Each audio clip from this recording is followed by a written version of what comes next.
Hello everyone.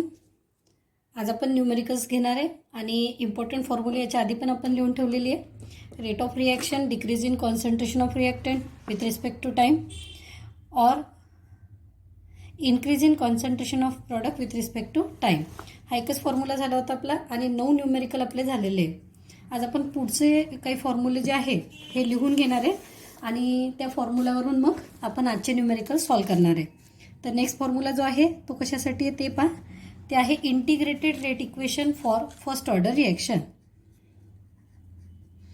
Integrated तुम्ही पण लिहू शकता माझ्यासोबत. Rate equation for first order reaction.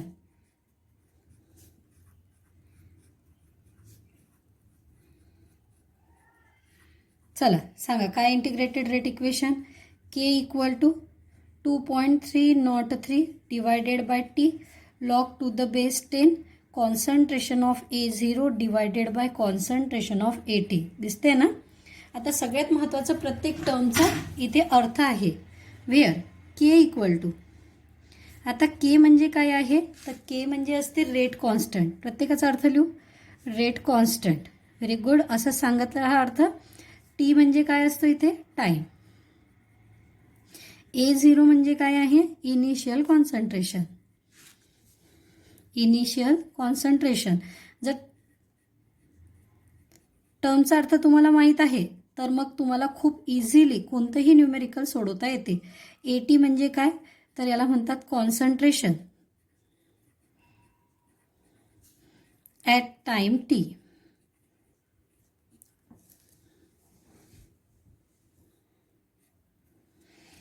At time T. ठीक आहे इतकं. आता नंबर 4 आणखीन एक फॉर्म्युला लिहू आपण. Integrated rate law. Integrated rate law for gaseous reaction. जी गॅसियस रिॲक्शन असेल त्या गॅसियस रिॲक्शनसाठी लिहायचं आपल्याला. तर गॅसियस रिॲक्शनसाठी काय पाहिलं होतं आपण परत same. K equal to 2.303 divided by T. पुढे काय होतं log टू द बेस 10. इथे होतं PI divided by twice P minus PI. असंच होतं इक्वेशन. आता प्रत्येक टर्मचा अर्थ परत लिहूया आपण इथे. वेअर के इक्वल टू याला म्हणतो आपण rate constant. T equal to time. PI म्हणजे इनिशियल प्रेशर.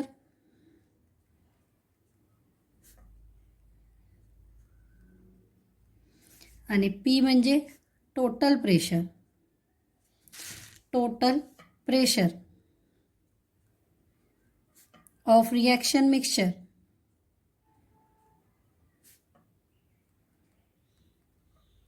दिसते ना. Of reaction mixture at time T. ठीक. आता पुढचा फॉर्म्युला लिहू. पुढचा फॉर्म्युला पहा काय आहे. एक काम करा तुम्ही आधी हे दोन्ही पण फॉर्म्युले लिहून घ्या. स्क्रीन पॉज करा.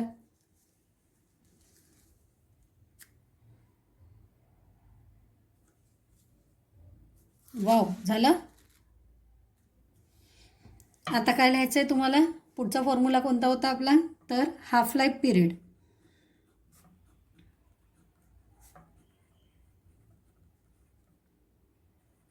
For first order reaction. चला सांगा काय आहे half life period of first order रिॲक्शनचा फॉर्म्युला. तर इथे लिहित असतो आपण T half equal to 0.693 divided by K. आता पुढचा फॉर्म्युला झिरो ऑर्डरसाठी. तसे झिरो ऑर्डरचे न्यूमेरिकल्स नाही आहे पण तरीसुद्धा आपण लिहून घेऊ. ओके. 6वा फॉर्म्युला. कारण फॉर्म्युला कलेक्शन चांगलं ठेवायची आपली सवय आहे आणि त्या बाबतीत तुम्ही खूप प्रॉन्ट आहे मला माहिती आहे. इथे लिहू आपण इंटिग्रेटेड रेट इक्वेशन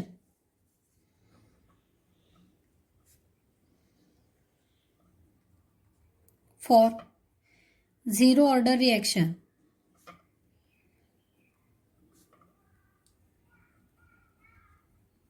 चला सांगा झिरो ऑर्डरसाठी K equal to concentration of A0 minus concentration of AT divided by T. आता सुरुवातीला मला हा फॉर्म्युला खूप कन्फ्यूज व्हायचा.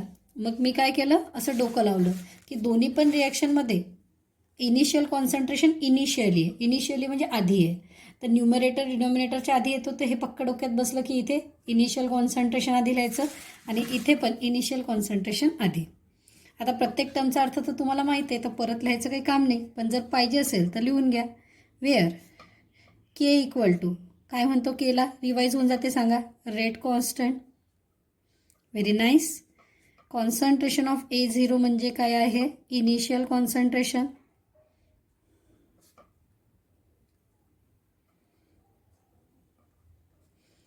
कॉन्सन्ट्रेशन ऑफ AT म्हणजे काय आहे, कॉन्सन्ट्रेशन ॲट टाइम T. आणि T म्हणजे टाइम. ओके, आता दोन्ही एकदा पॉज करून दोन्ही फॉर्म्युले लिहा तुम्ही. मग आपण पुढचा एक लास्ट फॉर्म्युला घेऊ.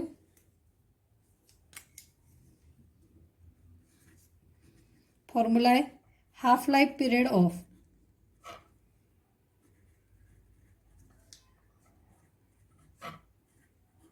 Zero order reaction. चला मग झिरो ऑर्डरचं काय काढायचं आहे आपल्याला, हाफ लाईफ. मग झिरो ऑर्डरचा हाफ लाईफ कसा काढतात, तर त्याच्यासाठी फॉर्म्युला कोणता आहे, T half equal to concentration of A0 divided by twice K. Okay, now we are going to start our numericals. काही होमवर्क होतं का आणि तुम्हाला काही डाऊट आहे का, असेल तर तुम्ही मला पटापट विचारून घ्या. 13 प्रॉब्लेम आपले काहीतरी झालेले आणि आय थिंक हे तुम्हाला होमवर्कसाठी दिले होते. तर हे तसे मी सगळे डिस्कस करून घेणार तुमच्यासोबत, पण आता मी आधी नवीन टाईपचे घेते न्यूमेरिकल्स. पहिला प्रॉब्लेम लिहूया आपण.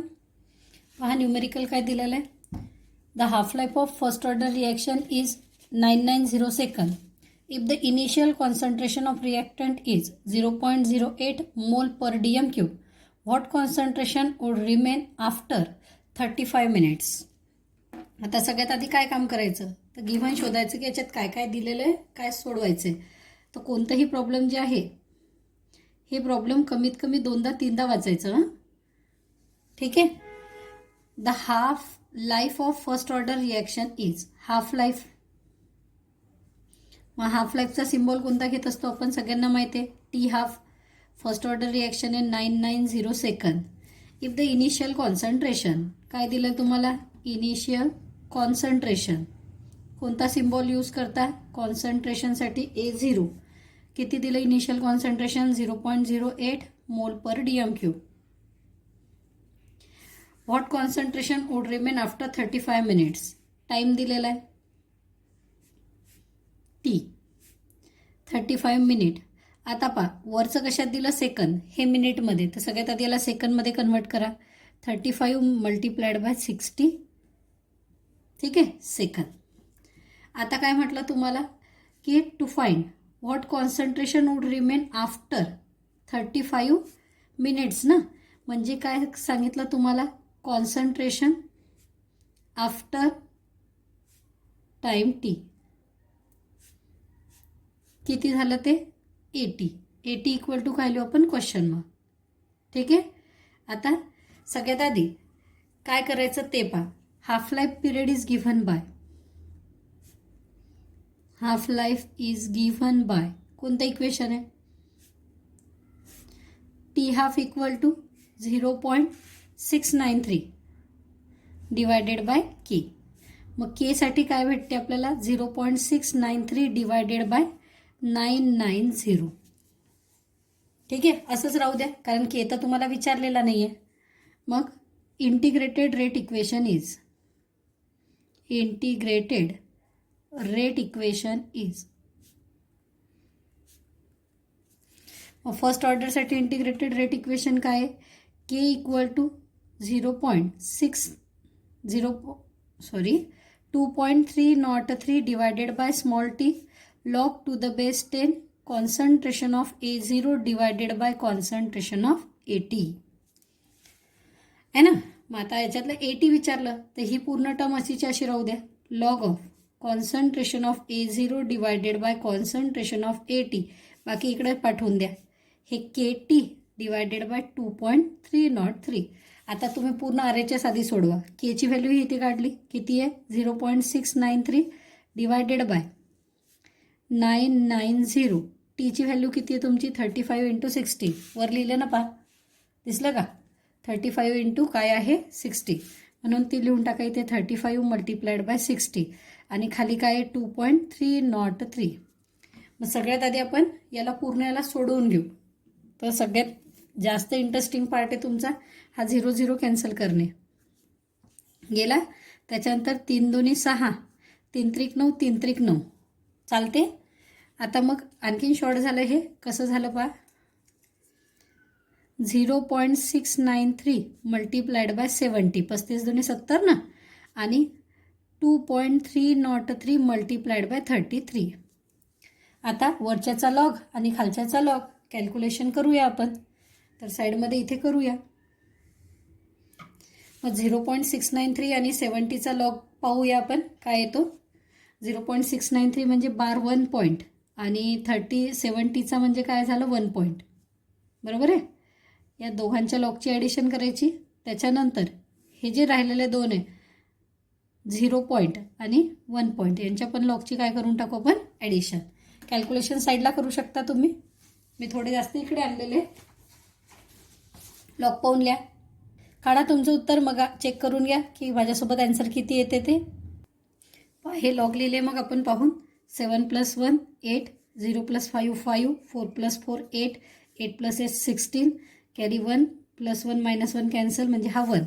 5 + 3 8, 8 + 2 10, कॅरी 1, 6 + 2 8, 5 + 3 8 आणि हा 1. सबट्रॅक्शन करायची आपल्याला. तर सबट्रॅक्शनसाठी काय करूया आपण 1.6858 मायनस 1.8808 करा सबट्रॅक्शन. 8 - 8 0.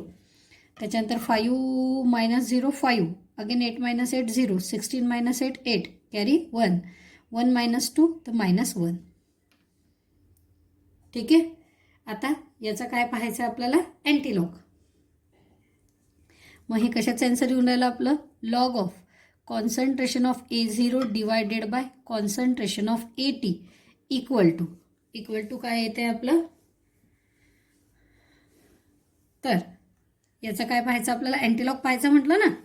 मग चला अँटीलॉग पाहू. 0.80चा 5 मध्ये 6383 आणि इथे बार 1 आहे म्हणून पॉईंट देऊ आफ्टर 1 डिजिट इंटू 10⁻⁻1 म्हणजे झालं 0.6383. आता पहा इकडचा लॉग गायब करण्यासाठी राईट साईडचा अँटीलॉग.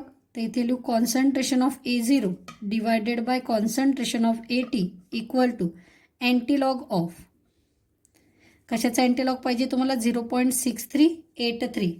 मग 0.63चा 8मध्ये 0.63चा कशामध्ये पाहायचा आहे तुम्हाला 8मध्ये. 8मध्ये हाय 63चा 8मध्ये 4345 आणि कितीचा मेन डिफरन्स आहे 3चा. 3चा मेन डिफरन्स आहे 3 म्हणजे 4348. 4348 4.348. अजून पण आपलं पूर्ण आन्सर नाही आलेलं आहे. हे आपलं A0/ATचं आन्सर आहे. आपल्याला काढायचं काय आहे तर आपल्याला AT काढायचं आहे. मग कॉन्सन्ट्रेशन ऑफ AT इकडे शिफ्ट करा equal to concentration of A0 divided by 4.348. मग A0ची व्हॅल्यू इथे वर दिलेली आहे तुम्हाला किती आहे 0.08 डिवायडेड बाय 4.348. करता येणार का तुम्हाला एवढं कॅल्क्युलेशन. एवढं जर आपण कॅल्क्युलेशन केलं तर याचं फायनल आन्सर आपलं येते 0.0184 आणि याचं युनिट येतो तुमचा मोल पर TMQ. तर असं आपलं हे प्रॉब्लेम आपण कंप्लीट केलेलं आहे. एक्झाममध्ये 3 मार्क्ससाठी येणार तुम्हाला. किती मार्क्ससाठी 3. तर एक काम करा सगळ्यात आधी तुम्ही इथे तुमची स्क्रीन जी आहे ती स्क्रीन एकदा पॉज करा. न्यूमेरिकल लिहून इथपर्यंत लिहून घ्या इंटिग्रेटेड रेट इक्वेशन इथपर्यंत.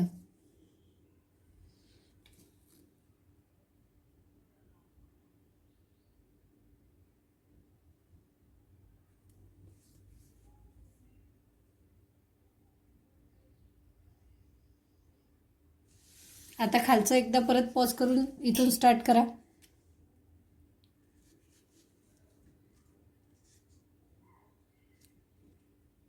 केली स्क्रीन पॉज. सगळे कॅल्क्युलेशन तुम्हाला मनाने करायचे आहे.